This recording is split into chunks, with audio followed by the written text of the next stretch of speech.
آپ منگنی شدہ ہیں؟ جی، میری منگنی ہو گئی ہے، 5 سال ہو گئے ہیں، اب شادی کی بات چلی ہے، اسی سلسلے میں نے آپ سے لون کی درخواست کی تھی۔ ٹھیک ہے، میں آپ کی اپلیکیشن اپروو کر رہا ہوں، آپ کو لون مل جائے گا۔ کتنا لون چاہیے آپ کو؟ رتابہ گھبرا گئی، اس نے اپنے خشک ہونٹوں پر زبان پھیر کر اس کی طرف دیکھا۔ سر، جتنا آپ دے سکتے ہیں۔ ویسے میری شادی دھوم دھام سے نہیں ہو سکتی، والد صاحب بیمار ہیں، بس سادگی سے ہی ہوگی، لیکن جہیز کے لیے سامان چاہیے ہوگا، میں جاب جاری رکھوں گی، شادی کے بعد اور آہستہ آہستہ کر کے آپ کو سب لوٹا دوں گی۔ میرے سسرال والوں نے اجازت دے دی ہے۔ جہانگیر پاشا کے چہرے پر طنزیہ مسکراہٹ بکھر گئی تھی، یعنی ماں باپ کو بھی کھلاؤ گی کما کر اور اب سسرال والوں کو بھی؟ رودابہ کے چہرے کی رنگت اڑ گئی تھی، اسے اس کا یہ جملہ اپنی اس نفس پامال کرتا ہوا سنائی دیا تھا۔ اٹس اوکے، چھوڑ دیجئے، آپ، مجھے لون نہیں چاہیے۔ یہ کہہ کر وہ کمرے سے نکل گئی تھی۔ جہانگیر پاشا ہنسنے لگا۔ ابھی تو صرف شروعات ہے، آگے آگے دیکھیے رتابہ بی بی، ہوتا ہے کیا؟ اس نے اپنے اکاؤنٹس مینیجر کو فون کیا تھا اور پھر ضروری ہدایات دینے کے بعد اسے کہا تھا کہ یہ رقم آج ہی رتابہ میم کے اکاؤنٹ میں شفٹ ہو جانی چاہیے، اور ہاں، آفس میں کسی کو اس بات کی خبر نہیں جانی چاہیے۔ اس کے آفس کا اصول تھا کہ 5 مہینے مکمل ہونے کے بعد ہی لون اپروو کیا جاتا تھا، اور اسے تو ابھی صرف 3 مہینے ہی ہوئے تھے۔ اس پر یہ خاص مہربانی کیوں تھی؟ اس کے پیچھے جو ایک بڑا راز تھا، اور اس نے اس مہربانی کو چھپانے کا اسی لیے کہا تھا کہ ہر کوئی لون کی درخواست دینا نہ شروع کر دے۔ دوسرا کام اس نے نائن کو فون کرنے کا کیا تھا۔ تم نے مجھے غلط معلومات پہنچائی، وہ منگنی شدہ تھی۔ وہ اس پر برس پڑا اور آفس کی راہداری سے گزرتے ہوئے اس پر چلانے لگا۔ اسے چلاتے ہوئے وہاں موجود تمام ورکرز نے دیکھا۔ رتابہ بھی اس کا یہ چہرہ دیکھ کر حیران رہ گئی۔ ابھی تک اس نے جہانگیر شاہ کو ایک انتہائی نرم مزاج اور پولائٹ انسان پایا تھا، اور آج وہ اسے غصے میں دیکھ رہی تھی۔ دوسری طرف نہ جانے فون پر کیا کہا کیا تھا کہ جہانگیر نے غصے میں رتابہ کے کیبن سے گزرتے ہوئے پاس رکھا شیشے کا گلاس اٹھا کر زور سے زمین پر دے مارا، جس پر رتابہ کی چیخیں بلند ہوئی تھیں۔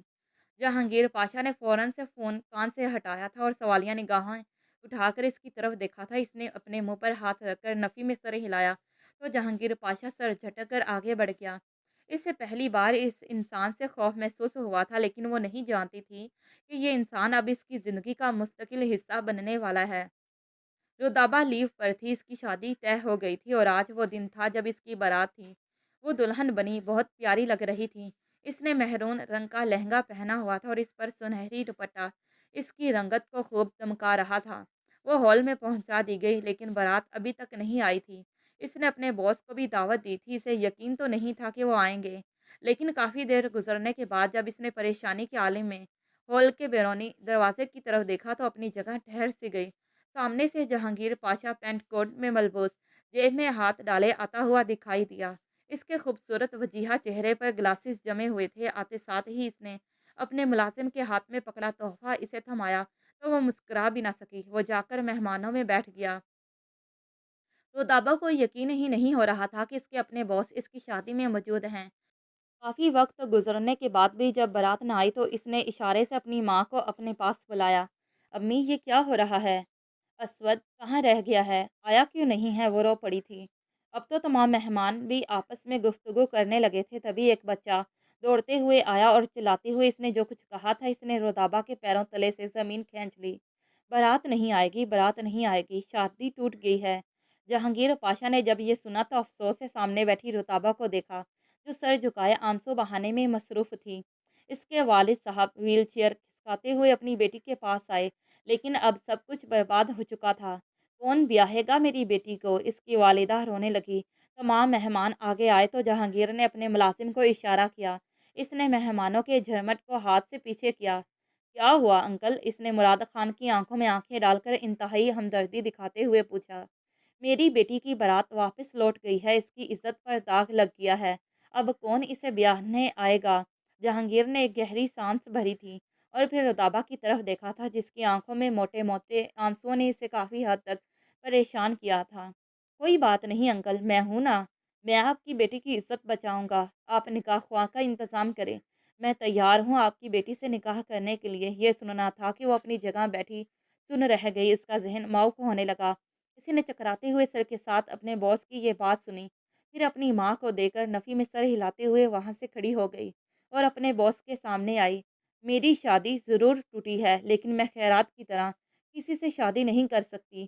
شادی کوئی خیرات نہیں ہوتی جسے کسی کی بھی جھولی میں ڈال دیا جائے۔ اس نے اپنے حواس پر قابو پاتے ہوئے مضبوط لہجے میں کہا تو جہانگیر پاشا ہنسنے لگا۔ آپ صدمے میں ہیں شاید۔ شادی میں کروں گا تو صرف آپ سے ہی کروں گا، کیونکہ میں نے اپنی زبان دے دی ہے اور میں اپنی زبان سے پھرتا نہیں ہوں۔ یہ کہہ کر اس نے رتابہ کا ہاتھ سب کے سامنے تھاما تھا اور اسے اسٹیج پر بٹھایا۔ خود اس کے برابر میں بیٹھ کر اس نے مولوی صاحب کو اشارہ کیا۔ وہ پھٹی پھٹی نگاہوں سے یہ منظر دیکھتی ہی رہ گئی۔ یہ خدا کی طرف سے ایک بہترین نعمت ہے بیٹا، اسے مت ٹھکراؤ، ورنہ تمہارے اوپر جو داغ لگ چکا ہے اس سے ہم کسی کو منہ دکھانے کے لائق نہیں رہیں گے۔ وہ رو پڑی تھی اور اسی روتی ہوئی حالت میں اس نے قبول ہے کہہ کر جہانگیر پاشا کو اپنی زندگی میں شامل کر لیا تھا۔ رخصتی کا شور مچا تو رتابہ اس کے پاس آئی تھی۔ حالات کا انتظار کرنا ہوگا۔ میں آپ سے شادی کر چکی ہوں، لیکن میں رخصتی ابھی نہیں چاہتی۔ جہانگیر پاشا نے حیرت سے اس کی طرف دیکھا تھا۔ آپ کو کب سے فیصلے کا اختیار ہونے لگا؟ اب آپ میری ملکیت بن چکی ہیں تو فیصلے کا اختیار بھی مجھے ہی ہوگا۔ چپ چاپ جا کر گاڑی میں بیٹھ جائیے، ورنہ مجھ سے برا کوئی نہیں ہوگا۔ نکاح ہوتے ہی جہانگیر پاشا کا یہ رویہ دیکھ کر اس کے پیروں تلے سے زمین کھسک گئی تھی۔ اسے اپنا آپ ایک انتہائی بے حیثیت سا محسوس ہوا تھا۔ اس نے آنکھوں میں آنسو لے کر سر جھکاتے ہوئے اپنے ماں باپ کی طرف دیکھے بغیر جہانگیر پاشا کی گاڑی کی طرف قدم بڑھائے۔ تھوڑی ہی دیر میں اس کی گاڑی اپنی منزل کی جانب رواں دواں تھی۔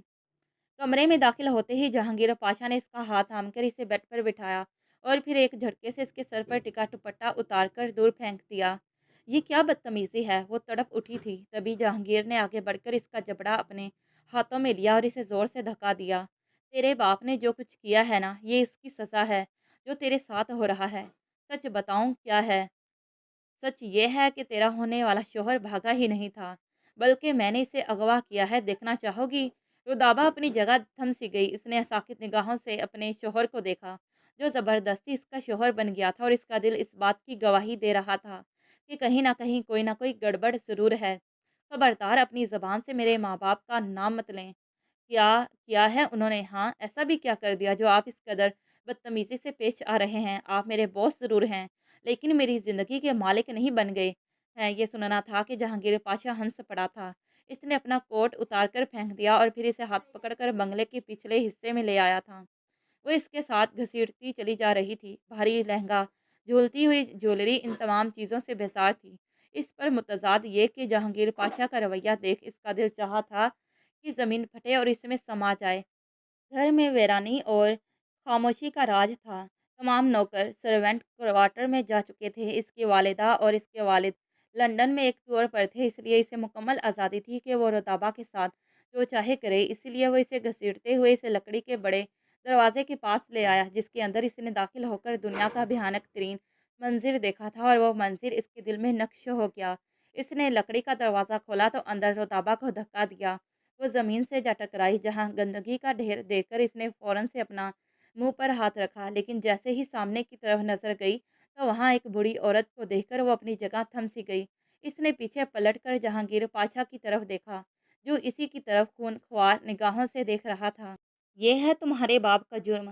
تمہارے باپ نے میری پھوپھو سے شادی کی اور پھر انہیں سوات لے گیا، وہاں ان کے ساتھ رہنے لگا، پر پھر پھوپھو اچانک غائب ہو گئی اور ایک دن ہمیں ہماری حویلی کے پچھلے حصے میں اس حالت میں ملی کہ وہ اپنا ذہنی توازن کھو چکی تھیں۔ تمہارا باپ مراد خان روپوش تھا، اور پھر اس دن اس کی موجودگی کا پتہ چلا جب تم انٹرویو دینے کے لیے میرے آفس میں آئی۔ وہ دھیرے دھیرے اس کے گرد چلتا ہوا اسے اصل کہانی سنانے لگا تو رتابہ کی آنکھیں ابل پڑیں۔ نہیں، ایسا نہیں ہو سکتا، میرے بابا مجرم نہیں ہیں، یہ ضرور کوئی جھوٹ گھڑا ہوا ہے۔ ایسا کیسے ہو سکتا ہے؟ وہ وہیں زمین پر بیٹھ کر اس بوڑھی عورت کو دیکھنے لگی جو تالیاں بجا رہی تھی اور زنجیر کی جھنکار بار بار فضا میں بلند ہو رہی تھی۔ یہ کون ہے؟ اس نے جہانگیر کی طرف اشارہ کر کے پوچھا تو رتابہ پیچھے کی طرف ہوئی۔ وہ اس کی طرف بڑھ رہی تھی، لیکن زنجیروں کی وجہ سے اس کے پاس نہ آ سکی۔ پھوپھو، یہ میری بیوی ہے، مراد خان کی بیٹی۔ اب بہت جلد وہ آپ کے قدموں میں گرے گا اور آپ سے معافی مانگے گا۔ مگر پھوپھو نے پھٹی پھٹی نگاہوں سے رتابہ کی طرف دیکھا تھا اور ایک بار پھر سے تاروں کے تار اونچا اونچا رونے لگی تھی۔ یہ مراد کی بیٹی ہے، یہ مراد کی بیٹی ہے۔ انہیں ایک جملہ مل گیا تھا جسے اب وہ سارا دن بولتی رہتی۔ جہانگیر پاشا نے قرب سے اپنی آنکھیں میچ لیں اور پھر رودابہ کو گھسیٹ کر اپنے کمرے میں لے آیا، جہاں اسے بیڈ پر دھکا دیتے وہ اس پر حاوی ہونے لگا۔ تم کیا سمجھتی ہو میں تمہیں اتنی آسانی سے چھوڑ دوں گا؟ پہلے تم میرے ظلم و ستم کا نشانہ بنو گی۔ میری پھوپھو میری بیسٹ فرینڈ تھی، میں اپنی زندگی کی ہر بات ان سے شیئر کرتا تھا، ہم میں کچھ زیادہ فرق نہیں ہے، وہ مجھ سے کوئی 15 سال بڑی ہوں گی، ہم بہت اچھے دوست تھے اور تمہارے باپ نے میری دوست کے ساتھ یہ سب کچھ کیا، میں کبھی برداشت نہیں کر سکتا، اس لیے تم سے شادی کی، تمہارا دلہا غائب کیا، اب تم میرے رحم و کرم پر ہو، تمہیں مجھ سے کوئی نہیں بچا سکتا، جو دعا مانگنی ہے مانگ لو، کہ مجھے نہیں لگتا کہ میرا وجود تم برداشت کر پاؤ گی، میری شدتیں تم سہ سکو گی۔ رودابہ کی چیخ بلند ہوئی، اس نے اپنے منہ پر ہاتھ رکھ کر سامنے کھڑے درندے کو دیکھا تھا جو منہ کھلے اسے شدت سے پورے وجود سمیت کھانے کے لیے تیار تھا۔ اس نے روتے ہوئے اپنے ہاتھ چھوڑ دیے۔ مجھے معاف کر دو جہانگیر پاشا، پر اس میں میرا کیا قصور ہے؟ میرے ماں باپ کے گناہوں کا بوجھ مجھ پر کیوں لاد رہے ہو؟ مجھے اس کی سزا کیوں مل رہی ہے؟ وہ بری طرح رو پڑی تھی۔ اس نے اپنے دونوں ہاتھ اس کے سینے پر رکھ کر اسے دور دھکیلنے کی کوشش کی، لیکن وہ ایک دھان پان سی کمزور سی نازک لڑکی تھی جو جہانگیر پاشا جیسے مضبوط شخص کا وجود برداشت کرنے سے قاصر تھی۔ وہ شدت سے اس پر حاوی ہوتا ہوا اس کے وجود کی دھجیاں اڑا گیا تھا۔ فضا میں اب خاموشی تھی۔ جہانگیر پاشا اسے اس حالت میں چھوڑ کر نہ جانے کہاں غائب ہو گیا تھا اور وہ وہیں بیٹھی آنکھوں میں آنسو لیے بری طرح سسکتے ہوئے بیڈ پر سمٹ کر اپنے ان گناہوں کو یاد کر رہی تھی جس کی سزا اسے جہانگیر پاشا کے روپ میں ملی تھی۔ وہ وہیں بیٹھے بیٹھے سو گئی۔ رو رو کر اس کی آنکھیں سوج گئی تو اسے نیند نے آ لیا۔ صبح کھٹکے سے اس کی آنکھ کھلی تو یہ دیکھ کر حیران رہ گئی کہ جہانگیر پاشا اس کے بالکل قریب کھڑا اسے غور سے دیکھ رہا تھا۔ آ گئی تم ہوش میں؟ جلدی سے جاؤ کپڑے بدلو اور اپنے ماں باپ کو فون لگاؤ، انہیں بلاؤ کہ جہانگیر پاشا ان سے ملنا چاہتا ہے۔ رودابہ نے اپنی سماعتوں سے یہ لفظ سن کر حیرانی سے اسے دیکھا تھا اور پھر روتے ہوئے نفی میں سر ہلایا تھا۔ بابا کیسے آئیں گے؟ بابا نہیں آ سکتے۔ جہانگیر پاشا نے اس کی بات سنی انسنی کرتے ہوئے اپنا موبائل اس کی طرف بڑھایا اور اس پر چیخا، خبردار میں تم سے کہہ رہا ہوں نا کہ فون ملاؤ ورنہ آج یہیں تمہاری قبر کھود دوں گا۔ یہ سنتے ہی اس نے کپ کپاتے ہوئے ہاتھوں سے جہانگیر پاشا سے موبائل لیا اور اپنی امی کو فون کیا۔ امی میرے سسرال والے آپ کو اپنے گھر پر بلانا چاہتے ہیں، آپ بابا کو لے کر آ جائیے۔ اس نے ابھی بات مکمل بھی نہ کی تھی کہ جہانگیر نے اس کے ہاتھ سے موبائل لے کر فون بند کر دیا۔ اس نے اسے مسکراتے ہوئے دیکھا، ویسے تمہارے بابا کے آنے تک بہت وقت ہے، کیوں نہ تمہارے حسن کا مزید خراج وصول کیا جائے۔ یہ سننا تھا کہ اس نے الماری سے کہ انتہائی بےہودہ لباس نکال کر اس کی طرف بڑھایا۔ یہ میرے لیے پہنو، حکم صادر کر کے وہ باہر نکل گیا اور دوبارہ پلٹ کر واپس آیا۔ اسے پہننا ضروری ہے، اگر نہیں پہنا تو تمہیں جو سزا دوں گا اس کی ایک الگ داستان رقم ہوگی۔ اس نے وہ بےہودہ لباس اٹھایا اور کپ کپاتے ہوئے ہاتھوں سے واش روم کا دروازہ کھول کر اندر بند ہو گئی۔ اس کے ضبط کا بندھن ٹوٹ چکا تھا۔ زندگی حسین تھی، اسود اور وہ ایک دوسرے کو پسند کرتے تھے، لیکن پھر اس نے اپنی زندگی کی کایا پلٹتے دیکھی اور اپنے باپ کے گناہوں کی سزا خود اپنے آپ کو بھگتتے ہوئے دیکھا۔ اس نے آئینے میں خود کو دیکھا، ایک دن میں وہ بالکل مرجھا کر رہ گئی تھی۔ اسود سے ملن کی خوشی اس کے چہرے پر موجود تھی، لیکن پھر جہانگیر کا اس کے نصیب میں لکھا جانا اس کے پورے وجود کو سیاہ کر گیا۔ سرخ رنگ کا ریشمی گاؤن گورے بدن سے لپٹا ہوا اس کے دودیا سفید کندھوں کو عریاں کرتا اور گلے کی گہرائی اس کے نشیب و فراز کو عریاں کر رہا تھا۔